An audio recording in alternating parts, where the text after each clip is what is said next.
Okay everybody, before we get into this video, there are going to be a lot of things that do not make sense. This video is quite a few months old. This is back before I LT1 swapped the 84 Trans Am, and this was originally the setup I was going to put on the 84 Trans Am before I yanked 305 out and swapped the LT1 with the T56 in there. So I'm still going to be putting these videos up anyways because I think this setup is still going to end up going on the 305 with the 5-speed.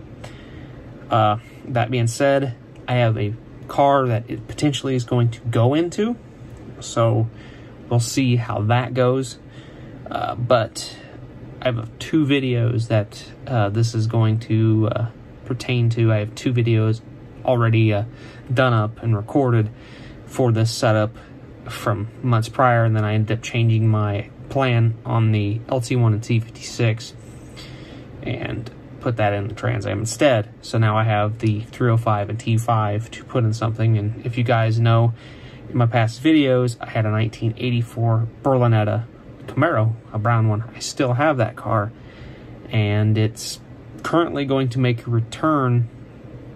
It's currently setting, but it's going to make a return on the channel hopefully shortly.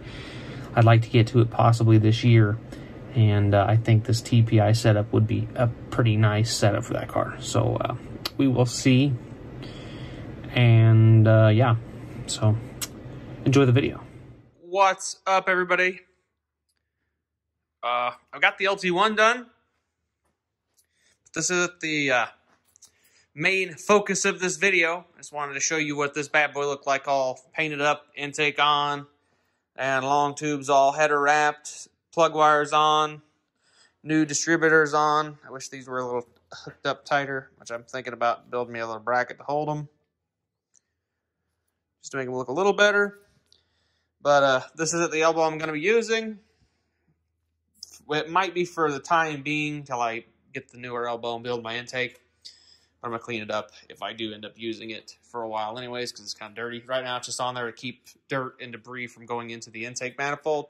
I got my accessory bracket cleaned up and installed. Painted my harmonic balancer, got that on, new cover gaskets, got oil in it, reprimed it. I am going to get over to the door one of these days. It was really cold today. Well, not really, it wasn't that cold today, but it was really windy. And I didn't have the door open, so I will probably get this bad boy back over the door and start it up and let it get warm without the O2s and let everything get warm and up to operating temperature. Just kind of bake everything and get everything, make sure I don't have any big drastic leaks.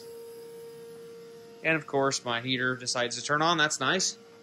But yeah, this is the main focus of this video. I figured, being I have this project going and the black Camaro, I have the 85 K5, I have the 80 Trans Am, which is this one. So I have 3 projects going currently right now. Right? Well, my 84 Trans Am is kind of one of my cars I really enjoy, and I love driving it. But it still has a carburetor on it. And I plan to do a Holley EFI swap, but I just don't really want to do that. I'm keeping the 305 as of right now. It's always going to have a small block in that car. But I picked something up off eBay, and I figured I'd start another project, because why not? More projects, the merrier. That means none of them will get done. But anyways, I've bought this. This is a top portion of a 2-port injection system off of an 85 IROC Camaro. This is the back piece for your distributor cover, and I got really bored and sanded it with 2000 grit sandpaper, knocked all the casting off, and I brushed it. And I'm going to do that with this. I bought a set of 85 Corvette magnesium valve covers that match the same pattern as this. They're going to get brushed as well. I'm going to go ahead and use a little different on this. I've got a couple of box parts over here. I have this. This is a This is a 95 LT1 harness. Basically, the same harness on this engine, except it's 1 year too old and doesn't have the crank sensor like this engine harness does. But it is pretty much identical to this. Other than that, it's got a different coil connection than that motor does. But that's not a problem. I got the black box, all that stuff too. Obviously, this is for the OmniSpark, so it's not going to work, but I'm going to modify this. This is going to get a 411 PCM, and it's going to get the same tune off of an express van, just like this motor, except I got a little more stuff going on. Being this is a small block, we have this harness. And if you guys know anything about older Vortec motors, you'll know that's a throttle body off like an 96 Vortec 350. I have a harness, well, part of it. I didn't want to dig all of it out of the car because I don't need out of the truck. I don't need every bits and pieces off of that harness. I just need the cam position wire and the crank wire to add to my LT1 harness. I got that. I got the Vortec distributor wires just to mock up a test fitting. This distributor obviously has the cam position sensor. I also got the front timing cover. This is plastic, and I will replace it. But I got the sensor. I got the reluctor wheel. I got the harmonic balancer. It's the shorter, so it fits. I also got the coil and coil driver, so that'll be mounted on there also. I have the rest of the TPI intake in this box. I got a little damaged in shipping. Unfortunately, it looks a little beat up, so I'm going to have to get me some new runners. I did get, the guy did put insurance on the package, and he claimed insurance and gave me a full refund. So pretty much that was a free intake. So I will have to put a little work in it. Broke some injectors. I'm not using those injectors. I'm going to get a new LT1 injectors because, first of all, I don't know how long they've sat. I've got the rail. I'll end up brushing these as well when I get another set. I might practice brushing these to see how I can see how they work, see if I can do a good job. But yeah, the intakes down here, I got bolts. I seen a picture with the Vortec distributor and the TPI intake. Not 100% sure how it fits, if it fits very good or not. I don't know, I grabbed this. This is off a Grand Prix. I thought it might be useful for something, so I picked it up. I said, why not? It was there. So right now, in this whole setup, I have $0 in this intake manifold now after my refund. I have had the LT1 harness, so that didn't cost me nothing. And all of this stuff I got at a good friend of mine's junkyard, and it didn't cost me nothing either. So right now in this swap, I have nothing in it. Of course, I have injectors, gaskets, because I had to buy a gasket kit for this. I am going to be using my LT1 throttle body because it has the correct IAC and TPS sensors, so I won't have to mess with those. As for the map sensor, I'm not 100% sure where the map sensor is on this bad boy. Yeah. Do these not have a map sensor? No, these have a map sensor. They're on the,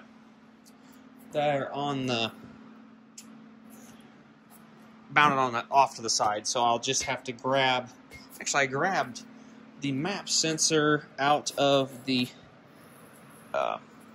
truck, so I could drill a hole in the bottom and build me a little bracket to hold it, or I'm not using all these ports, so I could put it in one of these ports or something, or just cut a piece of hose off there and hide it, something. So I have the map sensor there. Got me an OBD2 connection. You'll have to excuse me. I'm tired. Haven't been getting good sleep lately, so that kind of. I got the OBD2 connection. I got another set of 411 PCM connectors. Of course, it's white, so I'm going to have to modify that for the red connection. But you guys seen how I did that in the LT1's video. So I'll end up building a harness there. I've started to brush the PCM housing that I have. It's not going to look near as good as that does, but I'm really happy how that came out. Thinking about painting in here black. Kind of like the look of that, maybe a flat black. This is going to take a lot of sanding, obviously. I'm not going to bother doing, I'm going to do the top, the sides, pretty much all the stuff you can see. I'm going to do the throttle body as well. Do the top, the sides, the plenums, or the plenum, the top and the side of the plenum. I'm going to do the runners. The intake will stay pretty much the same. It's been blasted, so it looks really, it's in good shape. I got to do some stuff. I'm going to get new O-rings for the fuel rail to the fuel rail part before I blast the fuel lines. I got to bend them. They're a little tweaked, but we'll make it work. So, yeah, I'm going to run the LT1 intake, or not LT1, LT1 throttle body on the TPI intake, because then I won't have to modify connections for the IAC and the TPS, and the TPS is not adjustable. On the LT1 intake, it's set, so you don't have to worry about getting it out of range, like on the 2-port injection.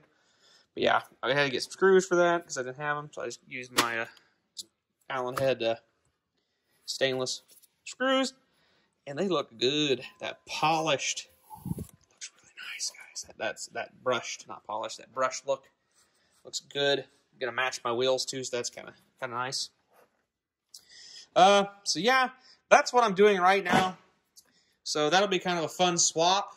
And just by sheer luck, that got damaged. Obviously, I'm going to have some money in the runners. Obviously, I could run them right now, dented. But if I'm spending that much time to polish that, not having these done would just basically kill the look. I also thought about just polishing the flanges, or not polishing, brushing the flanges, and then painting the tube black. So I'm going to have to get a 9th injector delete, because obviously we're not running a 9th injector, a cold start injector. So yeah, that's pretty much what I've been doing. Right now I'm going to throw the intake back together, and I'm going to test fit that distributor because I'm not 100% sure how it's going to fit. So we will see. This is just the first video. This is a decent amount of work. There's about 2.5 hours of me sanding and wet sanding, which I started with 60 grit to take off all of the casting marks. Worked all my way up to 2,000 grit to do the brush. Clear up to 220, I used my random orbital sander with these discs here. That took out a lot of the time. So, and I could have went a little deeper and got a couple other little imperfections. There's a dent right there because I dropped it, and that I almost crapped myself when I dropped it. That was a horrible ordeal. But yeah, anyways, that's what I'm doing.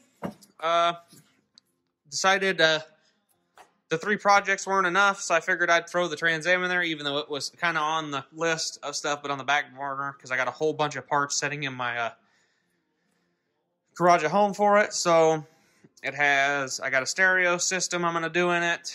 Got amps, speakers. I don't have a box yet, but I got a lot of the wiring and stuff. I got a full set of Speed Hut instrumentation. The only reason I have a stereo system for it because I had Black Friday sales and was a great deal, so I went ahead and bought those, the full system at that time. But I ended up getting this idea. I love the 2-port injected small blocks. I think that is the best intake that GM ever did for a small block, and I still think it's an awesome intake for its time now. It still looks good on them cars. It performance-wise, it's performed really well. For a stock HO 305, it's going to be great. It's going to make the L69 in that car sing. I mean, it's a 190 horsepower engine. I mean, it's not going to be a race car. I'm just building it to be a nice driver. Got the 6-speed that's going to go in that car. So the 411, I'm going to have the 411 power my reverse lockout, so that'll be nice. I get that working. The 411 has 2 speed sensor outputs, so I can run my speedometer and a cruise control module, because I'd love to have cruise on that car too. Yeah, that's pretty much what I've been doing. I got the intake. I got a bunch of the parts that I need to do it. Obviously, I'll clean up the coil and get new. I'm most likely going to get new plug wires, of course, new plugs for the car.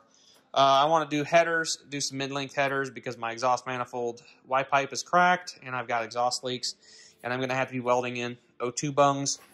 The one set of headers I'm going to get from Flowtech has 102 bung welded in already. I'll have to weld in the second side, and I'm going to weld in a third for a wideband so I can actually do wideband tuning, so I can do wide open throttle tuning, just so I can make sure I get the fuel dialed in to get decent fuel mileage, to get decent power out of it. Because already you're going to take a 350 LT, or not 350, a 350 Vortec heads, which are going to flow substantially better than the stock heads that are on the 305 in that car. The things that I think are going to help are going to be this intake should flow better than the stock Vortec intake. I'm not 100% sure on that. And then my exhaust obviously be much free flowing, so that'll help with the extra fuel it's going to put in there, because I'm sure it's going to put a lot of extra fuel for that. But I'll get everything tuned, and I'll just do a bunch of driving and just having fun with the car and get it all tuned and dialed in. I'm not probably going to dyno a car that makes 190 horse at the crank for stock. I mean, it's not going to be a big ordeal. The car makes decent torque. It's quick. I mean, it's not fast by no means, but it's pretty snappy. And I'm just going to basically make a decent running car out of it. Just something to enjoy driving and all that jazz. So that's what I'm doing. I'm going to go ahead and pop this off, mock this bad boy up, see how that fits. And I've rambled on for about 15 minutes now. So I'm going to go ahead and cut this off. So have a good rest of your day, evening, whatever. And we'll catch you guys in the next video.